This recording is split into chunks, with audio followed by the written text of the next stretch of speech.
Hello and welcome to another edition of the Osteopathic Lyceum podcast. As I have been doing recently, I'm going to try to sew a few things together, a few ideas. What I'm going to fundamentally be pointing at is something that I've pointed at before, which is how if you have an idea at the top of your hierarchy, then whatever issues are with that idea, you will populate the rest of everything you build with the problems with that idea. And you may not necessarily be able to tell. The net point is going to be to speak towards the normal problems within the stories of osteopathy, which will then possibly impact how we interface with the public and how we interface with policy-making organizations. So I will definitely touch on the concept of regulation within the Ontario context more, the Canadian context less, and the world context even less. But there's meaningful reason for me to talk to the regulatory concept because there is definitely some stuff going on within the Ontario context whereby some people may be more interested in it and maybe more interested in it and less interested in it. Please excuse as I stumble over my words. So one of the things that I consistently say about the profession of osteopathy is that it will often do good work and have crazy stories or say sort of crazy things, right? So the good work done by cranial or visceral practitioners or craniosacral practitioners or fascial practitioners or people who have whatever system that rules their approach, they will do good work, but the stories that they tell will be ignorant of the fact that they are in the external environment of observation. Therefore, they cannot possibly accurately claim the things that they're claiming. You cannot claim anything meaningfully about the rhythmic pulsation of cerebrospinous fluid from the outside of the body unless you happen to be an MRI, and a functional MRI at that. Maybe a continuous CAT scan even, but more likely a functional MRI.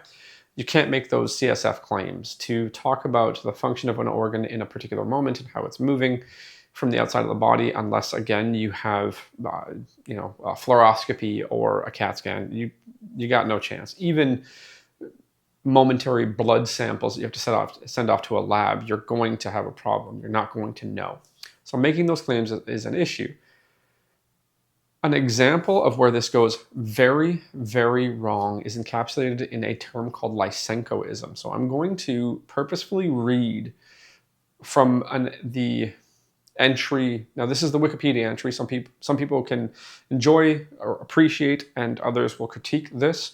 But the term Lysenkoism has a very broad usage. It reports a very particular individual and a very particular thing that happened in the past with respect to primarily agriculture. But broadly, the term is used to say that somebody is using a concept that does not appropriately correspond with reality and attempting to bully reality into that concept with great, great failure. Okay, so I'm going to read from this Wikipedia entry.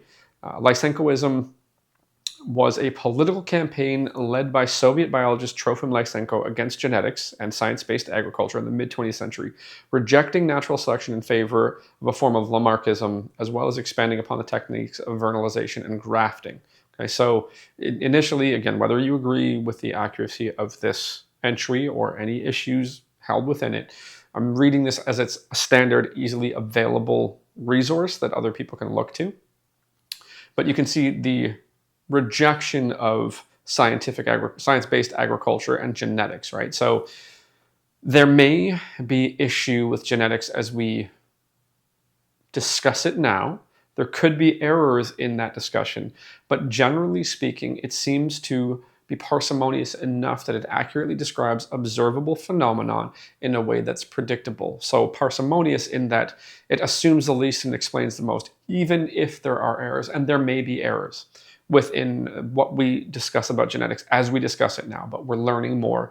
And again, it's quite parsimonious with our observations in a stable way of reality, because the use of genetics with respect to agriculture and the manner in which science is intervening with agriculture, we're improving our ability to predict how things are going to work while making less assumptions. So Lysenko rejected that, and he went with other systems and other ideas. Right? Now I'm going to read again. More than 3,000 mainstream biologists were dismissed or imprisoned, and numerous scientists were executed in the Soviet campaign to suppress scientific opponents. The president of Soviet Agriculture Academy, Nikolai Vavilov, who had been Lysenko's mentor but later denounced him, was sent to prison and died there, while Soviet genetics research was effectively destroyed. Research and teaching in the fields of neurophysiology, cell biology, and many other biological disciplines were harmed or banned. Reading more. Yes, I will read more. So the next paragraph. The government of the Soviet Union, USSR, supported the campaign, and Joseph Stalin personally edited a speech by Lysenko in a way that reflected his support for what would come to be known as Lysenkoism. Despite his skepticism towards Lysenko's assertion that all science is class-oriented in nature, Lysenko served as the director of the USSR's Lenin All-Union Academy of Agricultural Sciences.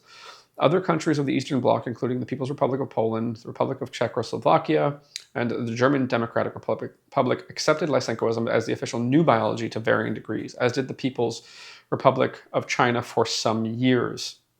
Now, it doesn't say it within that portion, but subsequent, the adoption of this approach and the active, malicious suppression of other points of view led to a very predictable thing. The very predictable thing is what initially showed up in Ukraine, which was the Holodomor, which was a famine in which there are claims that people were starving so badly that some resorted to eating their children who had died.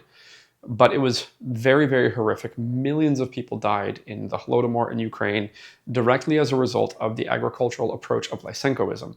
This was then repeated a decent amount of time later, I don't remember the exact time frame, in China, and many, many millions of people died in China because of the active rejection of a parsimonious explanation of reality that would allow people to appropriately interface with nature to generate food.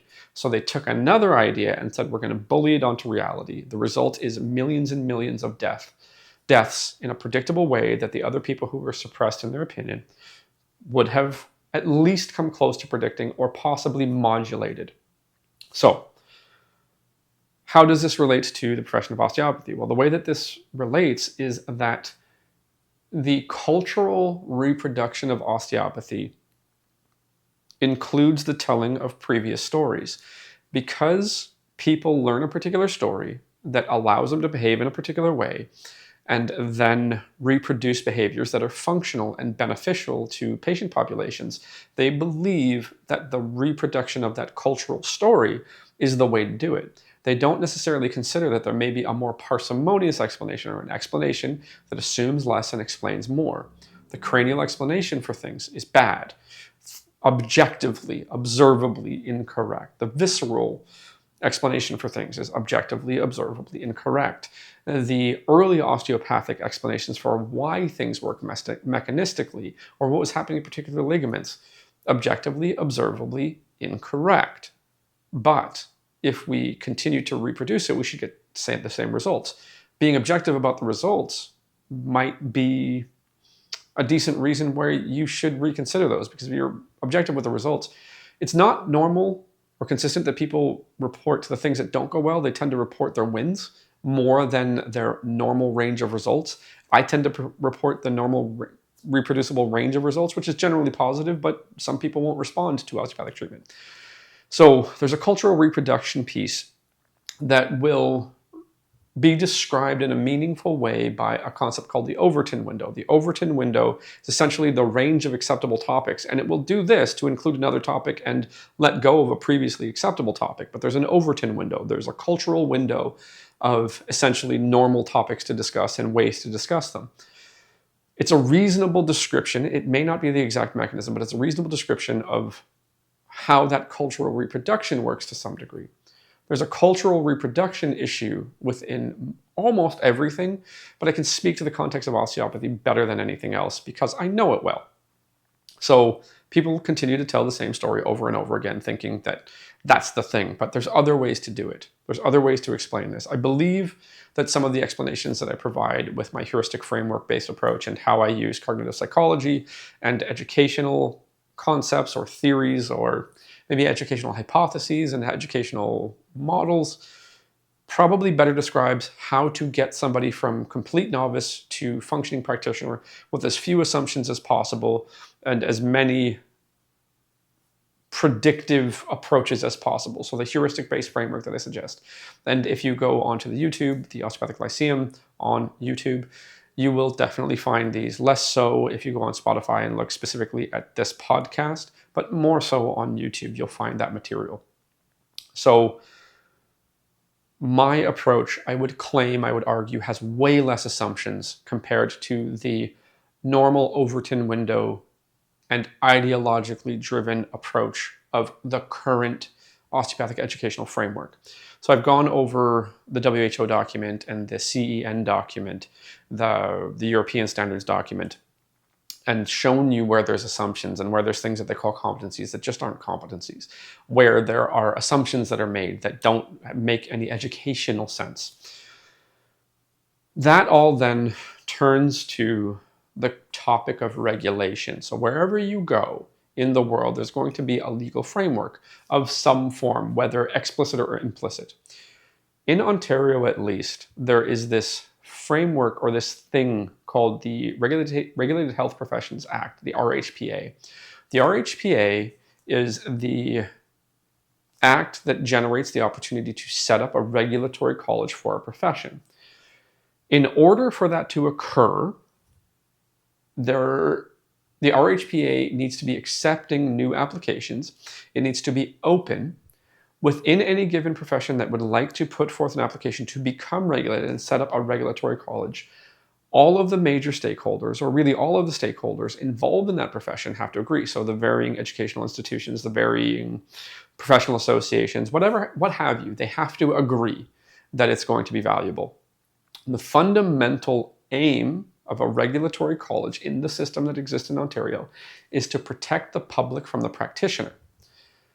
What ends up happening in a very interesting way, and you can see this with the spectrum of colleges and how they behave, is that sometimes, in a very unfortunate sense, the college is actually able to protect the practitioner from the government or from the law because they regulate the practice of the profession. So they are responsible for the discipline of those members of their profession. So if you look at CMTO, the College of Massage Therapists of Ontario, they are well known, especially with particular types of claimed misconduct, to be relatively swift and harsh with their disciplinary process. They go pretty quick and pretty hard.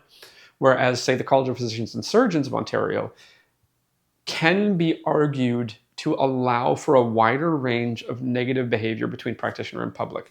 There's way more danger in the practice of medicine or allopathic medicine or the practice of things regulated under the CPSO. There is more breaking of skin, there's more use of medication, there's way more danger in it. So there is reason to argue that that broader range of danger and risk means that maybe more acceptable, or there's more ranges of acceptable behavior. I don't know, but there are physicians who are known to have legally done what could be considered heinous acts who are still practicing, whereas CMTO is the other end of the spectrum. They'll get after you pretty quick. So you have both ends of the spectrum there. Just because you have a regulatory college to protect the public from the practitioner doesn't mean that's absolutely how it functions. So there's a challenge there. Again, to reiterate, the fundamental point is to protect the public from the practitioner. In order to do that, a regulatory college sets forth concepts regarding education, concepts regarding licensure. The concepts regarding licensure have consistent issues in that they are generally based on faulty assumptions, and those faulty assumptions will heavily include very, very large summative exams at one data point.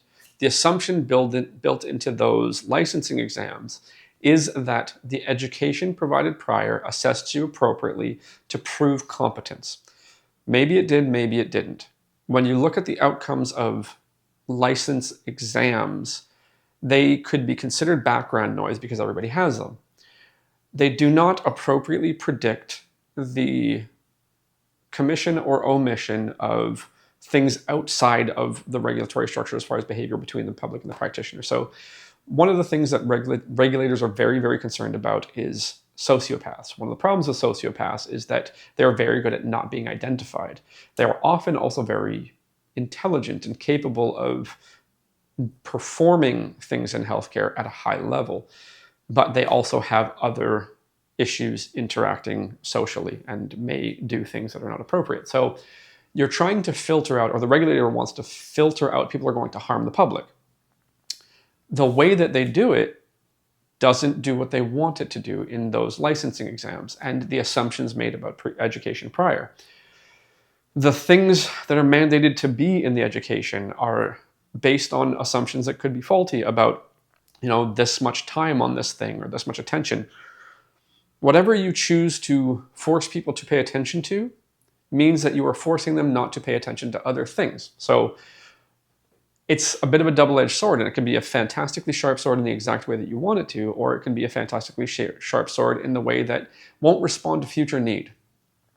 So how do you deal with that? Well, you attempt to generate a concept of competencies that will appropriately predict good professional behavior as well as accurate professional behavior towards the public with respect to whatever profession you're talking about. So if it's the practice of medicine, they will appropriately utilize medical ethics, they will do no harm, they will provide benefit, they will provide the opportunity for people to make choices, which is autonomy, and they will consider, especially in the form of triage, who needs treatment the most, right? So they will look at it. It's like this person needs it more for this reason. So they respond appropriately to medical ethics. But your normal education and your normal licensure process doesn't predict that that will be how people behave. But if you set up competencies, you're predicting that that's how they'll behave. Now, the unique thing that I would claim about osteopathy as a profession is that it is a narrow enough actual practice, not concept, but narrow enough actual practice that the danger is relatively low because you're looking for movement dysfunction and you're interacting with movement dysfunction to work on that. And you are not able to identify pathophysiology. You're able to roughly identify gross pathology to refer on for further investigation should there be reason to do so. That's your red flags and contraindications.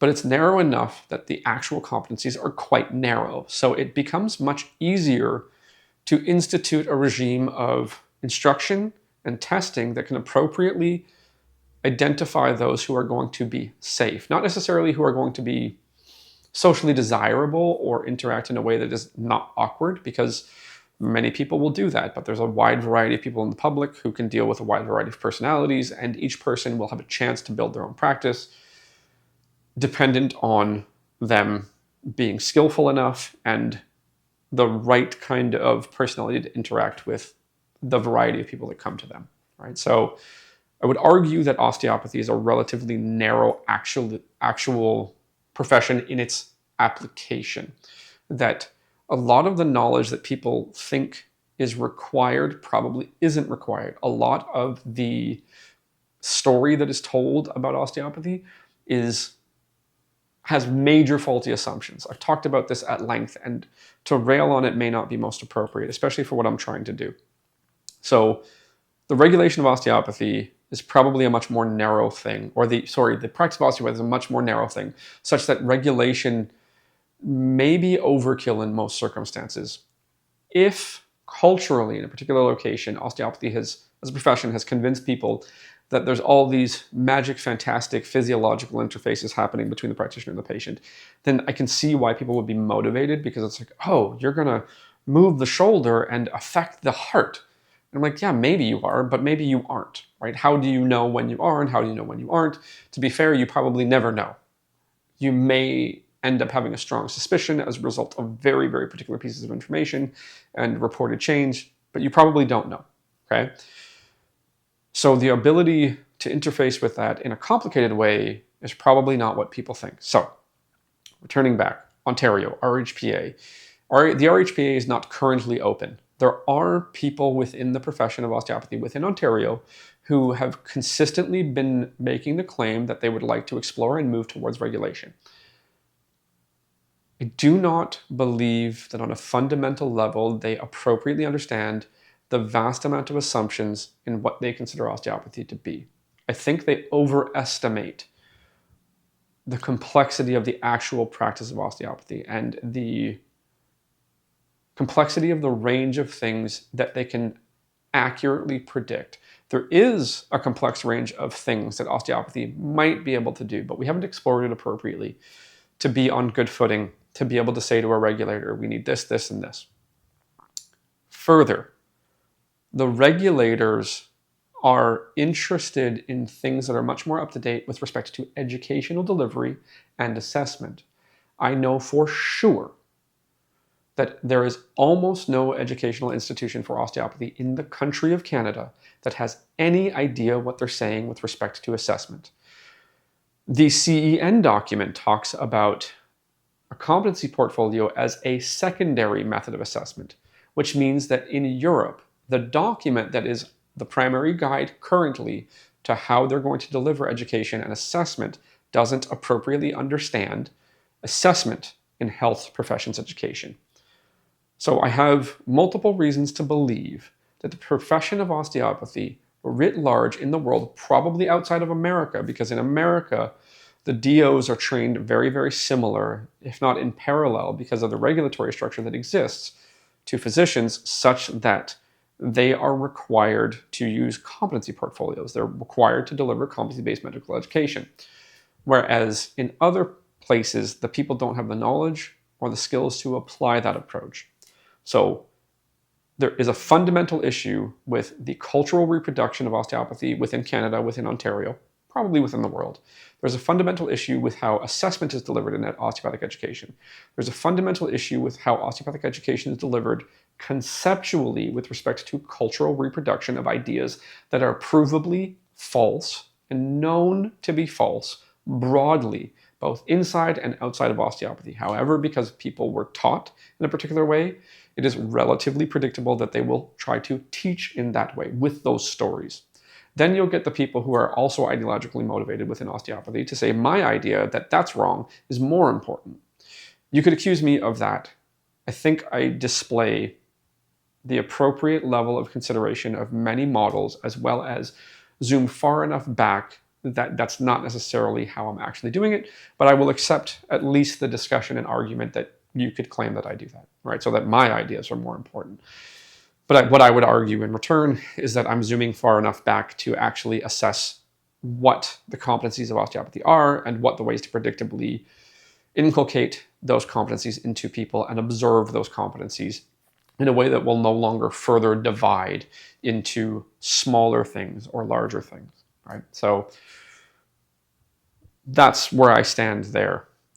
To return to what regulators are looking for, the regulators are just looking for some sense of assurance that the people in charge of the profession are doing things in a way that looks similar to other professions.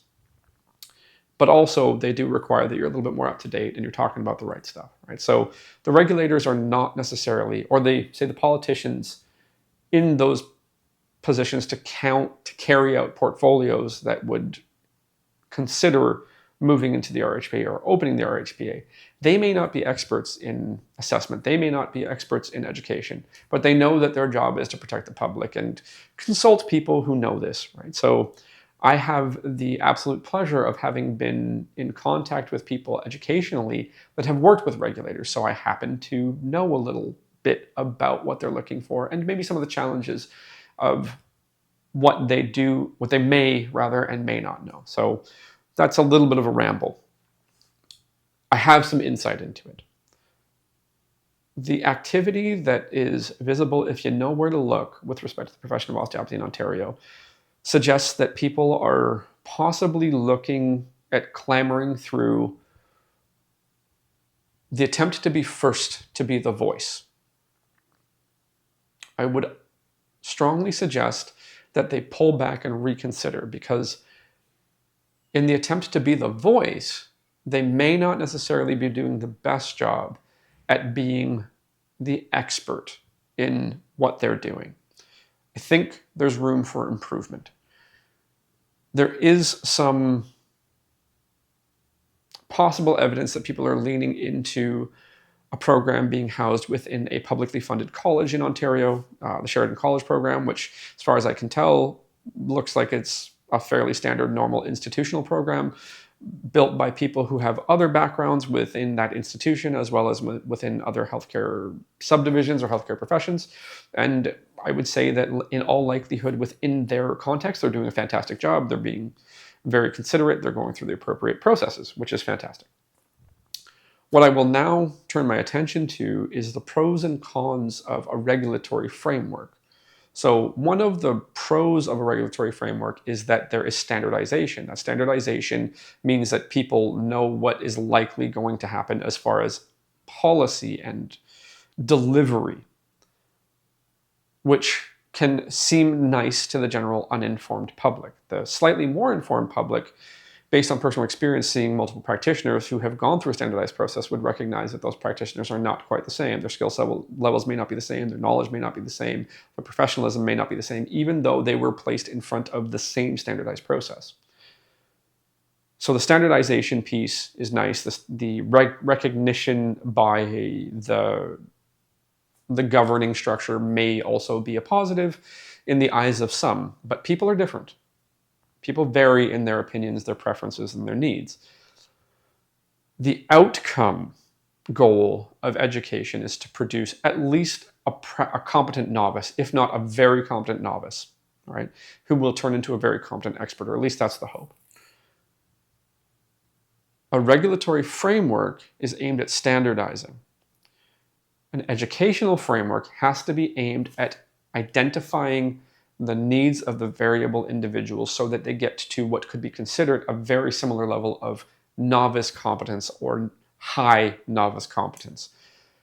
So if you standardize in some way through a regulatory structure the delivery of the education, you actually end up causing a possible downfall, because standardization of delivery does not unfortunately lead to standardization of outcome.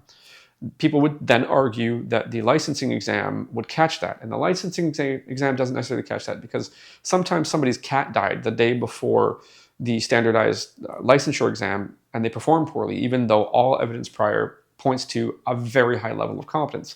So there's a quirk there, there's an issue there. Now, it might do a really good job and people might have multiple chances to challenge a licensing exam, but there's a cost to that, there's a time to that. Whereas if you have a competency portfolio, you can prove prior to any form of licensing decision that somebody is competent across time in a very stable way. So the standardization of competencies is probably useful. The standardization of ways in which to assess those competencies could be quite useful. There would be a lot of argument about that with the current state of the osteopathic profession, but that could be a good thing. But the standardization of the education delivery means that you lose the dynamism to produce the outcome with respect to the individual needs. So all of this to say that if there is an idea that rules you and there's any flaw in that idea, we have the example of Lysenkoism. We have the example that is not in any way on the same level of destructiveness as Lysenkoism, but the idea of craniosacral, the idea of osteopathy in the cranial field, the idea of visceral osteopathy, the idea of myofascial release, things of that nature, which are observably, identifiably incorrect in their story, but often produce a stable range of positive outcomes for patients. So we have a cultural reproduction problem, we have an education problem, we have an assessment problem.